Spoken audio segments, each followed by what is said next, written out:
کیا پیغمبر حضرت محمد صلی اللہ تعالی علیہ وسلم کی اولادیں آج بھی ہماری اس دنیا میں موجود ہیں؟ اگر ہیں تو پھر کہاں ہیں؟ یہ سید کون ہوتے ہیں؟ اور کیا انڈیا اور پاکستان جیسے علاقوں میں بھی اصلی سید پائے جاتے ہیں؟ اگر پائے جاتے ہیں تو پھر ان کا اتہاس کیا ہے؟ مطلب یہ لوگ مکہ مدینہ سے ہزاروں کلومیٹر دور اس علاقے میں اتہاس میں کب اور کیسے آئے تھے؟ اور پھر یہ جو ہم لوگ آج کل انڈیا، پاکستان، ایران، ان سارے علاقوں میں جو عام طور پر لوگوں کے نام کے ساتھ کاظمی، رضوی، نقوی یا پھر عسکری اس طرح کے ٹائٹل دیکھتے ہیں، ان کا اور سیدوں کا کیا کنیکشن ہے؟ ان سارے ہی کمپلیکیٹڈ سوالوں کے جواب بڑی ہی آسان بھاشا میں ہم جاننے کی کوشش کریں گے آج کے اس ویڈیو میں۔ آرچ نیٹ ورک کے نالجبل فرینڈز، اب نسل نبی کے بارے میں کچھ بھی جاننے اور سمجھنے کے لیے ہمیں سب سے پہلے خود نبی علیہ السلام کی اولادوں کی طرف چلنا ہوگا۔ ان کی ٹوٹل 7 اولادیں تھیں، جس میں سے 3 بیٹے اور 4 بیٹیاں تھیں۔ بیٹے کہ جن کے نام حضرت قاسم، حضرت عبداللہ اور حضرت ابراہیم ہوا کرتے تھے، ان تینوں کی ہی زندگی کافی کم ہوئی، بلکہ یہ کہیے کہ تینوں کی ہی وفات بچپن میں ہو گئی تھی۔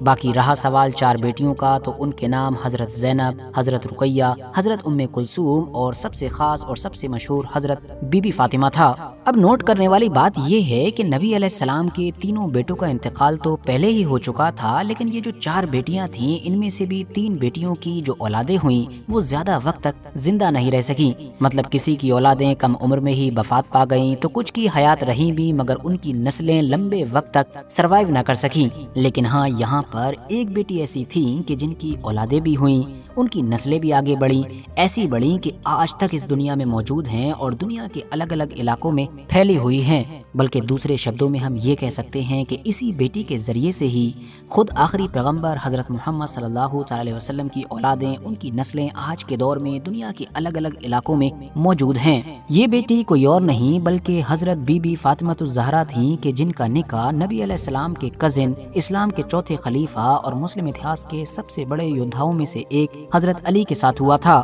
اس طرح سے آخری پیغمبر حضرت محمد صلی اللہ تعالی علیہ وسلم کی نسل ان کے بیٹوں کی بجائے ان کی ایک بیٹی حضرت بی بی فاطمہ اور داماد حضرت علی کے ذریعے سے چلی۔ تو اب اگر یہاں پر حضرت علی کی بات کی جائے تو اپنی پہلی اور سب سے محبوب بی بی حضرت فاطمہ الزہرا کی موجودگی میں تو انہوں نے کوئی دوسرا نکاح نہیں کیا، لیکن جب وہ اس دنیا سے رخصت ہو گئیں تو پولیٹیکل ریزنز کی وجہ سے یا پھر کچھ اور بھی الگ الگ ریزنز کی وجہ سے حضرت علی نے نہ صرف عرب کے الگ الگ قبیلوں اور الگ الگ خاندانوں کی کئی الگ الگ عورتوں سے شادی کی، بلکہ ان کی بے شمار اولادیں بھی ہوئیں۔ ان کی اولادوں کی تعداد کو لے کر ہسٹورینز اور مسلم اسکالر دونوں ہی گروپ کے اندر ڈسپیوٹ پایا جاتا ہے۔ مطلب کوئی تو لڑکے اور لڑکیوں دونوں کی تعداد ملا کر 33 بتاتا ہے، کوئی 35 بتاتا ہے، تو کوئی اس سے بھی آگے پیچھے بتاتا ہے۔ مگر ہاں، یہ بات کلیئر ہے کہ اتنی زیادہ اولادوں میں سے بھی وہ اولادیں گنی چنی ہی تھیں کہ جن کی نسلیں لمبے وقت تک آگے بڑھیں، بلکہ آج تک ہماری اس دنیا میں موجود ہیں۔ لیکن ایک منٹ،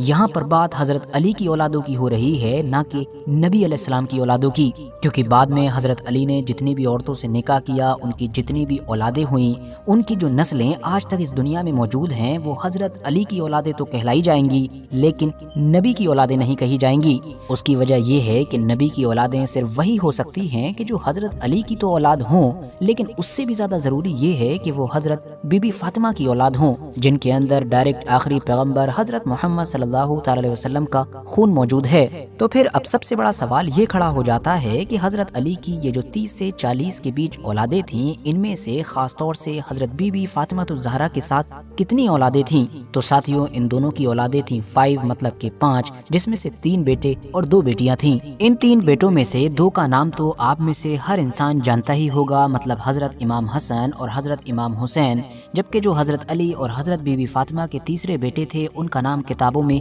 محسن بتایا گیا ہے۔ مسلم اسکالرز اور اتہاسکار یہ مانتے ہیں کہ ان کا انتقال بھی بچپن میں ہو گیا تھا۔ تو آخر میں پھر حضرت بی بی فاطمہ کی، بلکہ یہ کہیے کہ خود نبی علیہ السلام کی نسل صرف اور صرف ان 2 نواسوں سے آگے بڑھی۔ آج کے دور میں پوری دنیا میں جتنے بھی ایسے لوگ پائے جاتے ہیں کہ جو یہ دعویٰ کرتے ہیں کہ وہ آخری پیغمبر حضرت محمد صلی اللہ تعالی علیہ وسلم کی نسل سے ہیں، تو دراصل ان تمام لوگوں کا شجرہ، ان کا فیملی ٹری انہی دونوں لوگوں سے جا کر جڑتا ہے، اور انہی تمام لوگوں کو ہی ہماری اس دنیا میں آج سید یا پھر شریف کہا جاتا ہے۔ یہاں پر یہ بات بھی دھیان رکھنے والی ہے کہ حضرت امام حسن اور حضرت امام حسین کے علاوہ होगा। हज़रत अली की बाकी बीवियों से जो औलादें थीं उनमें हज़रत मोहम्मद इब्न हनफिया या हज़रत अब्बास जैसे कुछ ऐसे बेटे थे कि जिनकी औलादें भी खूब फली फूली बल्कि आज भी दुनिया में पाई जाती हैं। लेकिन जैसा कि हम जान चुके हैं कि वो डायरेक्ट नबी से कनेक्टेड नहीं हैं बल्कि वो सिर्फ हज़रत अली से कनेक्टेड हैं, तो इसीलिए उनको सैयद और शरीफ की बजाय अलवी, अवान या इस तरह के अलग अलग इलाकों में अलग अलग नामों से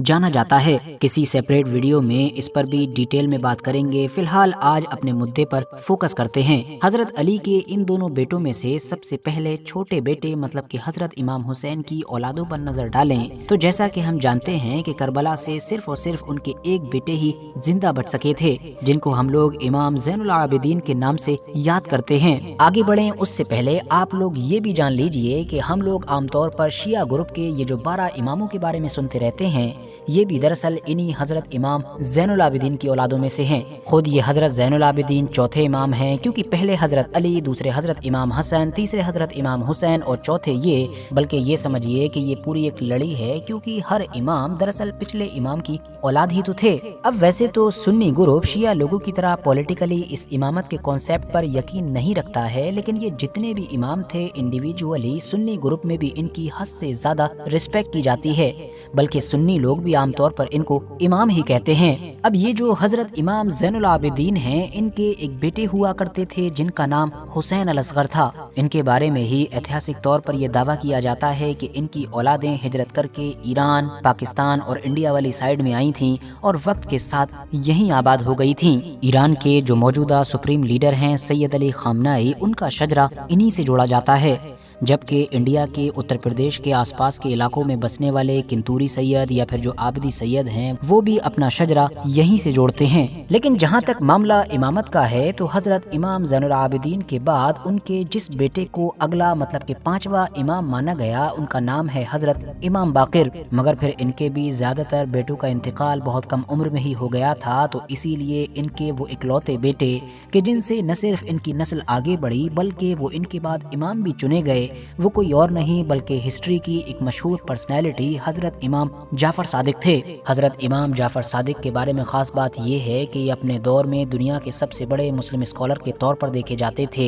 सुन्नियों के भी 2 बड़े इमाम यानी कि हजरत इमाम अबू हनीफा और हजरत इमाम मालिक इनके स्टूडेंट्स हुआ करते थे। लेकिन साथियों, इन छठे इमाम मतलब कि हजरत जाफर सादिक के बाद हम लोगों को शिया ग्रुप के अंदर भी एक बंटवारा नजर आता है। वो इस तरह से कि हजरत जाफर सादिक की वफात के बाद जहां एक तरफ ज्यादातर लोगों ने उनके एक बेटे हजरत मूसा काजिम को अपना अगला मतलब के 7वां इमाम माना, तो वहीं दूसरी तरफ शिया लोगों का एक छोटा ग्रुप ऐसा भी था कि जिसने हजरत इमाम जाफर सादिक के एक दूसरे बेटे इस्माइल को अपना इमाम चुन लिया। अब जिन लोगों ने हजरत मूसा काजिम को अपना इमाम चुना था वो 12वीं शिया कहलाए, और ये वही ग्रुप है कि जो आज के दौर में ईरान, इंडिया, पाकिस्तान या इराक वगैरह के इलाके में मेजॉरिटी में पाया जाता है, बल्कि जो टोटल शिया पॉपुलेशन है उसका 80% से भी ज्यादा बनाता है। जबकि जिन लोगों ने हजरत जाफर सादिक के एक दूसरे बेटे इस्माइल को चुना था उनको आगे चलकर इस्माइली शिया कहा गया, और यही वो लोग थे कि जिन्होंने 10वीं 11वीं सदी के करीब में जाकर मिस्र के अंदर पहली शिया खिलाफत मतलब कि फातिमी सल्तनत की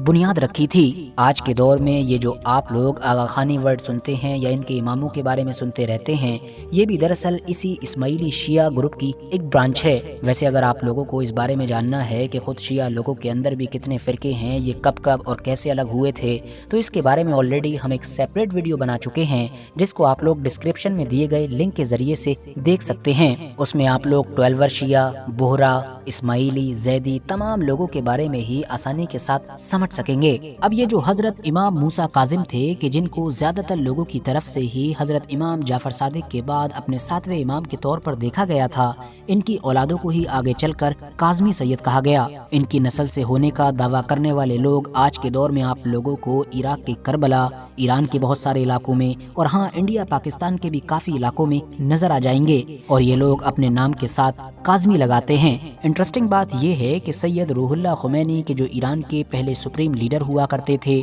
और जिन्होंने ही 1979 की क्रांति को लीड किया था, वो भी दरअसल यही काज़मी सैयद हुआ करते थे। वैसे आप में से ज्यादातर लोग ऑलरेडी जानते होंगे कि उनकी फैमिली का बैकग्राउंड यूपी के बाराबंकी से जोड़कर देखा जाता है। दोस्तों, हजरत इमाम मूसा काजिम के बाद इनके बेटे इमाम अली रिदा को 8वां इमाम माना गया, या जिनको उर्दू में आमतौर पर लोग इमाम अली रिजा भी कहते हैं। वैसे इनकी औलादें भी आज इराक और ईरान जैसे इलाकों में बड़ी तादाद में पाई जाती हैं, और वहाँ के इलाके के लोगों की तरफ से इन लोगों को रिदावी सैयद कहा जाता है। इनके बाद इनके बेटे इमाम अल जवाद को 9वां इमाम माना गया, और इनके बारे में खास बात ये है कि इनके बेटे हुआ करते थे जिनका नाम मूसा अल मुबारका था। उनकी औलादों के बारे में ऐतिहासिक तौर पर यह दावा किया जाता है कि वो इंडिया और पाकिस्तान जैसे इलाकों में आकर आबाद हुई, और आज के दौर में इन दोनों इलाकों में जो रिजवी सैयद हैं वो दरअसल इन्हीं की नस्ल से हैं। इमाम जवाद के बाद अब इनके जो बेटे थे इमाम अली हादी, या जिनका नाम अली नकीबी हुआ करता था, उनको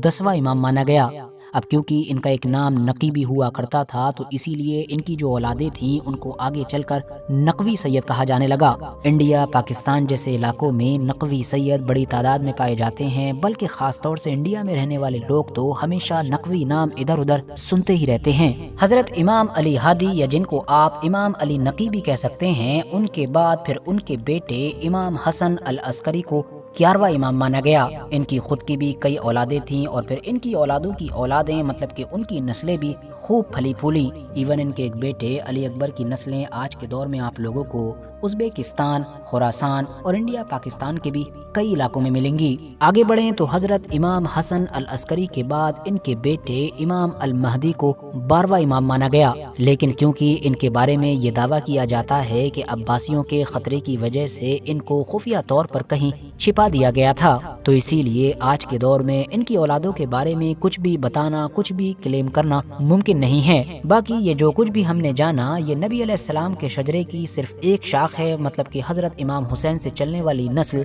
जबकि जो दूसरी शाख है जो हजरत इमाम हसन से चलती है उसको हम इस सीरीज के अगले पार्ट में डिस्कस करेंगे, जिसके लिए आप लोग इस चैनल को सब्सक्राइब करके रखें, बेल आइकन को भी प्रेस करें ताकि जैसे ही नई वीडियो आए तो आप लोगों तक सबसे पहले पहुंच सके।